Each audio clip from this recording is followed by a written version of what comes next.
আলহামদুলিল্লাহ কিছু দৃশ্য দেখলে অন্তরে আশা জাগে। যেমন উদাহরণ যদি দেই, ডিবি কার্যালয় আছে না ঢাকায়, ডিবি কার্যালয়ে যদি কেউ যায়, বড় নায়ক নায়িকা হোক, গায়ক গায়িকা হোক, খেলোয়াড় খেলোয়াড়নি হোক, নেতা খেতা যেই হোক, দেখবেন মোটামুটি ভাত খাওয়ার ছবি ভাইরাল হয়। কে ছবি তোলে? আমি আপনি গিয়ে তো সেখানে ছবি তুলতে পারবো না, ওখানকার লোকেরা অবশ্যই ছবি তোলে। আর কিছু পেতে হলে কিছু দিতে হয়। এত টাকার খাবার খাবে আর একটা ছবি তুলতে দেবে না, এটা তো আর হতে পারে না। তো মোটামুটি সবাই যায়, খাবার খায়। খাবার খাওয়াও খারাপ না, খাবার খাওয়ানোও খারাপ না, বাকিটা নিয়তের উপর নির্ভরশীল। কিন্তু আলহামদুলিল্লাহ সুম্মা আলহামদুলিল্লাহ, বাংলাদেশের শীর্ষস্থানীয় একজন আলেমও গতকাল গিয়েছেন, ইবনে শাইখুল হাদিস গিয়েছেন। তবে গোটা জাতি দেখেছে হুজুরের খাবার খাওয়ার ছবি ভাইরাল হয় নাই, নামাজের ছবি ভাইরাল হয়েছে। তাহলে শান্ত আমাদের এমন হওয়া দরকার, আমাদের প্রতিটা কাজ দাওয়াত হবে, প্রতিটা কাজ দাওয়াত হবে। ওই আন্দোলনের সময়ও দেখা গিয়েছে বিরোধী দলের এক বড় নেতা সেখানে ভাত খেয়েছে, এক ছবি দিয়েই কর্মীদের মনোবল কিন্তু ভেঙে গিয়েছে। হায় হায় হায়, কি হলো? স্বাভাবিক, এক একটা ছবির বিশাল তাৎপর্য থাকে, রাজনৈতিক অবদানও থাকে। ইতিহাসও বলছে যে অতীতে অনেক সময় এক ছবি যুদ্ধের মোড় পর্যন্ত ঘুরিয়ে দিয়েছে।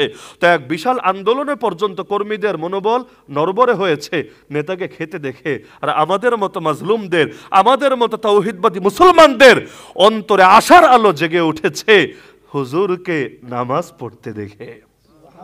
তা আমাদের শান এরকম না? তার মধ্যে আরো মজা লেগেছে যখন বের হলেন, সাংবাদিকরা গিয়েছে কথা বলার জন্য। আরে সাংবাদিক, দুঃখের সময় পিছে পিছে দৌড়ে পর্যন্ত তাদের দৃষ্টি আকর্ষণ করা যায় না যে আমরা এই দুঃখে আছি, এই কষ্টে আছি, এই মুসিবতে আছি, একটু খবর ছেপে দাও না, একটু পত্রিকায় নিউজ করো না। অনেক সময় সংবাদ সম্মেলনে ডাকলে পর্যন্ত সফলতা পাওয়া যায় না। কিন্তু দিন তো সবসময় এক থাকে না, এই দিন দিন নয়, আরো দিন আছে। ওই আমি পত্রিকায় দেখতাম, তখন তো কারাগারে, পত্রিকায় জেলখানার মধ্যে 4টা পত্রিকা অ্যালাউ ছিল, 3টা বাংলা, 1টা ইংলিশ। তো দেখতাম 15 আগস্টের আগ পর্যন্ত, ওই বছর 2022-21-এর কথা, 15 আগস্টের আগ পর্যন্ত পত্রিকায় যখনই নাম আসতো আফগানিস্তানের কথা, তালেবানের কথা লিখতো, তালেবান জঙ্গিরা আর আশরাফ ঘনি সরকার, যে তালেবান জঙ্গিরা হামলা করে আশরাফ ঘনি সরকারের 3 জন বাহিনীর সদস্যকে মেরে ফেলেছে, এই টাইপের নিউজ দিত আর কি। তার মানে আশরাফ ঘনির যে রেজিম বা যে গভর্নমেন্ট সেটা হলো সরকার, আর তালেবানরা হলো জঙ্গি। যেই মাত্র 15 আগস্ট অতিক্রম হলো, মানে দেশ বিজয় হলো আর কি, এখন লেখে কি? এখন লেখে তালেবান সরকার। কি লেখে? কি রে ভাই, হঠাৎ করে তোরা তালেবানপন্থী হয়ে গেলি কেন? অথচ এই বাংলার জমিনও 2-4 বছর আগেও যে হুজুররা তালেবান নিয়ে বয়ান করেছে, তালেবান নিয়ে বয়ান করার মধ্যে কি সমস্যা? একটা জাতির উপর এসে আক্রমণ করেছে, একটা ভিনদেশী জাতি। তা আমাদের উপর যদি বহিঃশত্রু এসে আক্রমণ করে, আমরা বসে বসে ললিপপ খাবো না আচ্ছা মতো সাইজ করে দেব? ওই যে পাকিস্তানি হানাদাররা এসেছিল সাইজ করতে, সাইজ হয়ে যায় নাই? আরে যায় নাই? আমার মজা লেগেছে যে 71-এর ইতিহাসের একটা মানে দিক সামনে উঠে আসার কারণে মাঝখানে আপনারা হয়তো পত্রিকায় দেখেছেন পাকিস্তান আর আফগানিস্তানের মধ্যে একটু মন কালাকালি হয়েছিল, মারপিট লেগে যায়, যুদ্ধ লেগে যায় যে অবস্থা। ওই সময় আফগানিস্তানের বড় এক নেতা সে পাকিস্তান সরকারকে হুঁশিয়ারি দিয়েছিল, খালি লাগার জন্য খালি এসে দেখ না, তোদের পরিস্থিতি সে 71 সালের মতো হবে ইনশাআল্লাহ। আমার দেখে সেই খুশি লেগেছে, আরে কি হুমকি দেয় এদেরকে। আমরা জাতি হিসাবে অনেক ক্ষেত্রে পিছিয়ে থাকতে পারি, কিন্তু আফগানিস্তান পর্যন্ত পাকিস্তানকে ডর দেখায়, লাগতে আয় খালি। 71 সালে যেভাবে ঢাকায় তোদের যে অবস্থা হয়েছে, নতুন করে তোদের সেই পরিণতি হবে, তোদের রাজধানীতে আমাদের পতাকা উড়বে। তো যাই হোক, যে প্রসঙ্গে বলছিলাম যে এককালে এই বাংলার জমিনও যে আলেমরা তাদের পক্ষে কথা বলেছে, কেন? তারা মাজলুম, কেন? তারা মুক্তিযোদ্ধা, কেন? বহিঃশত্রু তাদেরকে আক্রমণ করেছে, তাদের দেশ বাঁচানো, ধর্ম বাঁচানোর অধিকার তাদের অবশ্যই আছে।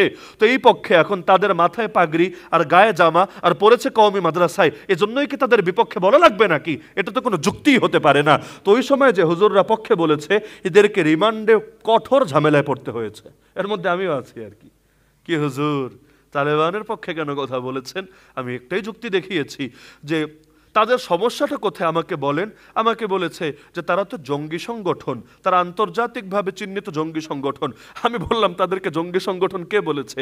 আমেরিকা। তো আমেরিকার সাথে যুদ্ধ হলে আমেরিকা তো জঙ্গি বলবেই, কমন সেন্স কি বলে আপনি এটা বলেন? বললো না, তারা তো আন্তর্জাতিক জঙ্গি সংগঠন। আমি বললাম আন্তর্জাতিক হলো কিভাবে? দেশের বাইরে যাদের শাখা নেই, যাদের কার্যক্রম নাই, তাদেরকে আন্তর্জাতিক বলে কোন যুক্তিতে? আন্তর্জাতিক মানে তো প্রতিটা দেশে তার শাখা আছে, তার ব্রাঞ্চ আছে, তার এজেন্ট আছে। তো তালেবান কি সারা দুনিয়া ব্যাপী, না আফগানিস্তানে সীমাবদ্ধ, তাহলে ওদেরকে আন্তর্জাতিক বলেন কিভাবে? এতে আন্তর্জাতিক শব্দ থাকে নাকি? এই বিবেচনায় মনে আমাদের অনেক হুজুররা আন্তর্জাতিক বক্তা বলে। দেশের বাইরে জীবনে পাও দেয় নাই, পাসপোর্টের মধ্যে জীবনে একটা ভিসাও লাগে নাই, আন্তর্জাতিক ইসলামিক স্কলার। আরে কেমনে আন্তর্জাতিক? আর যদি এই অর্থ বলে, ইউটিউবে হয়তো দেশের বাইরে থেকে কেউ দেখেছে, ওই বিবেচনায় আন্তর্জাতিক। এমন হলে তো বাংলাদেশে আন্তর্জাতিকের বাইরে কেউ থাকবে না, সবাই হয়ে যাবে অটো আন্তর্জাতিক। তো বলছিলাম, সাংবাদিকদের ধর্ম বোঝা অনেক সময় মুশকিল হয়। 15 আগস্টের আগে যারা জঙ্গি, 15 আগস্টের পর তারাই হলো সরকার। তা আমাদের হুজুরদেরকে নিয়ে কত লেখা লিখেছে। দিন যদি পুরোপুরি ঘুরে যায়, পুরোপুরি তো আর ঘুরে নাই, পুরোপুরি যদি ঘুরে যায়, ওই সময় সাংবাদিকদের অবস্থানটা কি হবে, এর একটা সাধারণ চিত্র গতকাল উঠে এসেছে। যে এখন সাংবাদিক পেছনে পেছনে ঘোরে, হুজুর পাত্তা দেয় না, আরে সাংবাদিক এসেছে তাতে কি, কথা জিজ্ঞেস করছে তাতে কি, এক বাক্যে জবাব দিয়ে শেষ। হুজুর মোবাইল নিতে এসেছেন, ভালো কথা, মোবাইল পেয়েছেন, অথবা রেজাল্ট কি, এই কি, ব্যাস হুজুর চলে যাচ্ছে গাড়িতে। এগুলো দেখলে ভালো লাগে নাকি লাগে না? আরে লাগে নাকি লাগে না? যারা আমাদেরকে দাম দেয় না, আমরা তাদেরকে দাম দেবো কোন দুঃখে? আরে আলেমের চাইতে, তালিবুল ইলমের চাইতে বেশি দামি দুনিয়ার বুকে কেউ হতে পারে? নবীর সঙ্গে যেমন কারো তুলনা চলে না, নবীর আহলে বাইত আর নবীর ওয়ারিসের সঙ্গেও কারো তুলনা চলতে পারে না। নবীর ওয়ারিসদের জন্য আসমানের ফেরেশতা পর্যন্ত দেখলে ডানা বিছিয়ে দেয়, গর্তের পিঁপড়া থেকে সমুদ্রের মাছ পর্যন্ত সবাই দোয়া করে বেড়ায়। তো তোর মতো 2 পয়সা নাস্তিক বেঈমান তারে পাত্তা দিলে কি আর না দিলে কি? আরে যারে চেনে ফেরেশতা, যারে চেনে গর্তের পিঁপড়া, যারে চেনে সমুদ্রের মাছ, তারে তোর মতো 2 পয়সার লোকে না চিনলেও কিছু আসা যায় না। আল্লাহ তাআলার স্বীকৃতির চাইতে বড় কোনো স্বীকৃতি আমাদের লাগে না, আল্লাহর দেওয়া সম্মানের চাইতে বড় কোনো সম্মান আমাদের লাগে না। এই মাত্র কয়েক বছর আগে এটা আমরা জানতে পেরেছি যে আমরা নাকি শিক্ষিত জাতি। এর আগ পর্যন্ত তো আমরা স্বীকৃতিপ্রাপ্ত মৌলবী ছিলাম না। তো ওই সময় যারা পড়ালেখা করেছে এদের জীবন কি লস হয়ে গেছে নাকি? না রে ভাই, দুনিয়ার কোন রাষ্ট্র স্বীকৃতি দেখ বা না দেখ, আল্লাহ এবং তার রাসূল যারা স্বীকৃতি দেয় তার দুনিয়ার কারো স্বীকৃতি লাগে না। তো সুতরাং কথাগুলো মনে থাকবে তো ইনশাআল্লাহ।